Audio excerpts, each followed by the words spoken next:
xibaar yu wér te wóor ca tàng-tàng ba abonnez-vous pour ngeen di mën di jot suñuy vidéo. ngeen jëf ci ànd gi ak ñun ci chaîne bii di Buzz 221 HD alerte ci école yi nga xam ni dafa nekk ca Pikine Guédiawaye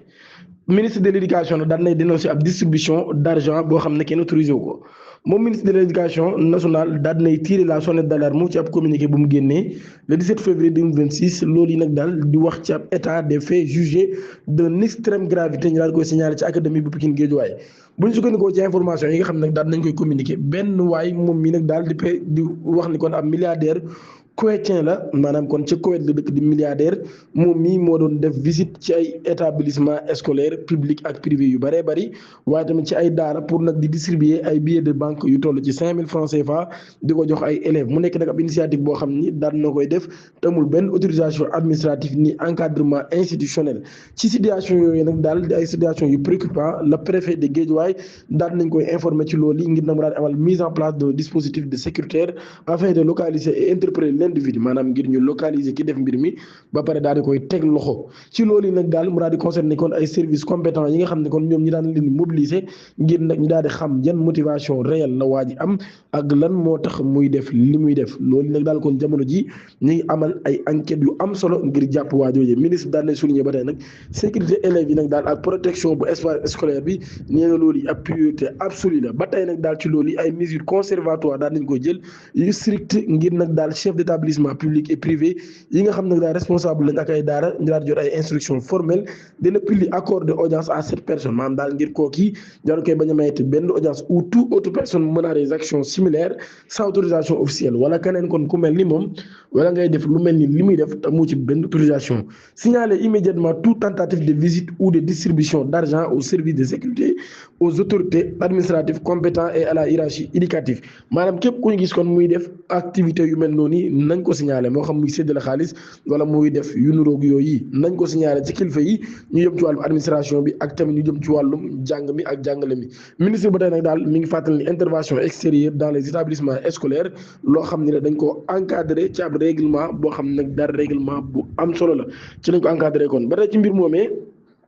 daanañ gis ab vidéo moom waa ji nag daal moom mii mu daal dugg ci ab école moom homme d'affaires bi ñu daal di koy filmer ci loo xam ne yëgu ko vidéo bi nag mujjee nekk lu viral loolu ci réseaux sociaux yi ñu daal di koy wane moom mii mu nekk ab arabe di distribuer ay billets yu 5000 francs CFA ci ay école information bi nag di circuler fan yi yëpp loolu yi kon moo tax ministre bi ci boppam daal di génn daal di def boobu lépp communiqué di xam leen nag daal moom mii ab prétendu milliardaire bu dëkk ci Koweït la ICAT beneen étudiant daal nañ ko tegal loxo ab 5e étudiant tombe 2 arrestations en 48 heures enquête ba nag kon ma ngay wéy ci mbirum violence yi nga xam ne am na le 9 février à l'université Cheikh Anta Diop de Dakar ICAT loolu daal di am beneen cap ak interpellation yi nga xam ne daan nañ koy am par la sûreté urbaine de Dakar loolu yi l'observateur di ko souligner ci édition bi mu génnee le 17 février Amadou Cheikh Omar Diallo lay wuyoo étudiant en master 1 à la FASEC daan nañ koy teg loxo ci début de semaine bi par les hommes de commissaire Goudiaby daal bu ñu sukkandikoo ci le quotidien du groupe Futurs Médias bii nag daal di GFM daan nay wax ni ginnaaw ba daan nañu jàpp ki nga xam ne kon moo di Modou Diouf ginnaaw ba ñu la ko ci teg moom mi nga xam ne ma nga nekk ca faculté des sciences juridiques et politiques ñu la koy appréhender nag ci mbir mi nga au terme d'une filature arrestation de Modou Diouf nag daal daan nay am kon au tribunal de grande instance de Dakar moom mi nga xam ne dafa demoon ngir soutenir 3 camarades Demba Ka Waly Faye ak Bathie Fall maanaam Modou Diouf dafa dem ci tribunal ba di jàppale ay xaritam ñu ne ko yow da ngay dugg maanaam mënagoo dem dan la ciy boole dan lay jàppale waaye mënoo jàppale waate ginnaaw ba nga xam defee nañ leen ca parquet ba intervention des policiers en civil nag daal nañ koy def loolu li nag daal amul benn incident boo xam ne kon am na ci lañ ko jëlee daa ko yóbbu kon ci locaux yu sûreté urbaine daal koy placé en garde à vue après son audition d'après la même source ñaari étudiants yi nag daan nañuy leen toppee ngir violence et foi des faits contre des agents des forces de l'ordre destruction des biens publics et privés rébellion et outrage participation à une manifestation non déclarée trouble à l'ordre public ainsi que pour les actes susceptibles de compromettre la sécurité publique ba tey ministre bi nee na ñoom la ñu yàq ci xaalis maanaam li ñu yàq ci ay biens yëpp 533 millions la toll demi-milliard li xale yi yàq. Assemblée nationale Sénégal daan nañu procédé alterné 16 février 2026 levée immunité parlementaire bu Mouhamadou Ngom ñaan ko Farba ci 129 députés yi nga xam ne ñoo fa nekkoon 108 yi ñoo prononcé wu pour maanaam ñoo ne nañ ko levé 21 ni contre amul benn abstention nag boo xam ne am na ca moom Farba Ngom démb ab kaamil la génne daal di dóor loxoom ci kaamil bi ni moom mii nag daal sàccul fekkiwul fu ñu koy defee te it xaalisu trésor mus dugg ci li nga xam ni moo di nga fa gaam dul ni ay immeuble yu mu luye état yu ni mel wala xaalis bu ñu ko doon fay ci assemblée nationale moom Mouhamadou Ngom daal weddi na lépp luñ koy tuumaal directeur général bu port autonome de Dakar moom Waly Diouf Bodian daan nay réagir ginnaaw bi ñu lever immunité parlementaire bu Farba Ngom bii jàpp nañ nag daal pour garantir le respect des procédures les actes d'enquête engagés avant cette décision devraient être annulés mu ne acte enquête yi nga xam ne commencé woon nañ ko nag lu jiitu ñuy lever immunité parlementaire bi dañ ko war a annuler mu ne acte d'enquête yi nga xam ne dañ koo def nag daal à l'encontre de Farba loolu dañ ko war a annuler pour conforme la procédure au droit maanaam daal kon ngir procédure bi ci boppam daal koy def ni ko yoon waxee moom responsable bu passé bii nag daal nay xam la ni poursuite pénale nag daal mënut a intervenir qu'à partir du moment où l'immunité parlementaire daan nañ koy lever mën nag daal c'est à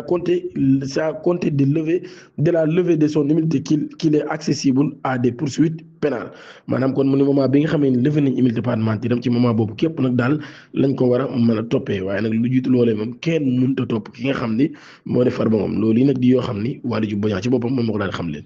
doomi Sayer Seck mi nga xam ni figure la ci wàllum football ci réewum Sénégal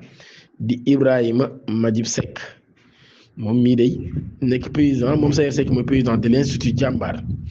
moom mii ca Saly fa lañ ko daal di tegee loxo ci cadre affaire présumé homosexuel bi nga xam ne moom moo secoué le Sénégal bi mu jàkkaarloo enquêteur nag bu brigade de recherche di Kër Massar banlieue de Dakar Ibrahima Seck daan na révélé qu'une soirée partouze maanaam soirée boo xam ne dañ ko organisé woon góor ak góor ba pare ñu bari fa loolu doon sëy ci seen biir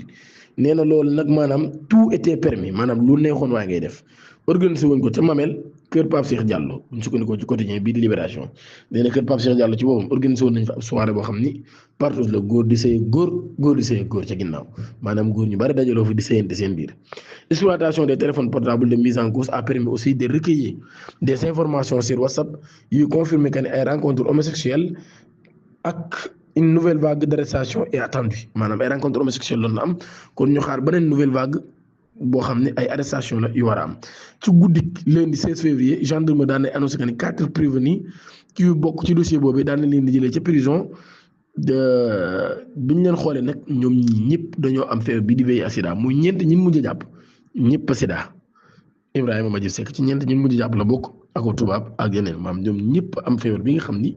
moo di doomu jàngoro bu garaaw bii doy waar tey sida ci yàlla mu ñu sàkk soirée partout sida yàlla baax na Thiès ab chauffeur de taxi lañ fa jàpp ngir tentative de viol moom am na juróom fukki at yaa ñàkk fayda moom chauffeur de taxi nag daan nañ ko jàpp par la police pour tentative de viol sur une cliente fee yi nag mi ngi am ci guddi 3 jàpp 4 février 2026 jeune femme bi nga xam ne da doon ñibbi ci këram ci zone d'aménagement concert d'Isaac moom mii ci commune bu Thiès Nord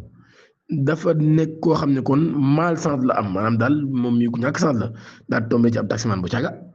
bëggoon ko yàgg ci kawam waaye nag daal ginnaaw bi nga xam ne war na ko yóbbu ci këram yóbbu ko ci këram waaye moom mii beneen direction la jër ngir disparaître dans la nature et soudain la dame très surprise se rend qu'elle s'est retrouvée à un endroit inhabité maanaam yóbbu ko foo xam ne kenn dëkku fa isolé désertique quelque part derrière l'usine des montagnes auto Seine-Iran moom mise en cause bi nag daal lim amoon aurait-il l'intention d'avoir sa part d'elle seulement la brave jeune femme ne se laissait pas faire maanaam bàyyiwul waa ji def ko li mu ko bëggoon def ci la résister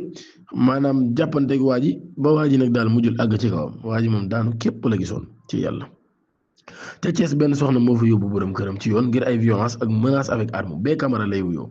daan nay taxaw ci kanam tribunal d'instance de Thiès pour violence et faux des faits si son épouse F Gueye à la barre la victime ma ngi expliqué nag daal mbiri mi ngi xew ginnaaw ab simple dispute bu dox seen diggante ñoom ñaar mu ne il m'a donné un coup de pied alors que j'étais malade damaa wéex te fekk damaa feebaroon loolu li la di wax nag daal mu ne après agression boobee son mari lui ordonné de quitter le domicile conjugal jetant ses vêtements dehors avant de saisir un pistolet mu ne nag daal mujj laa jël ay yéreem génne ko ci biti ba pare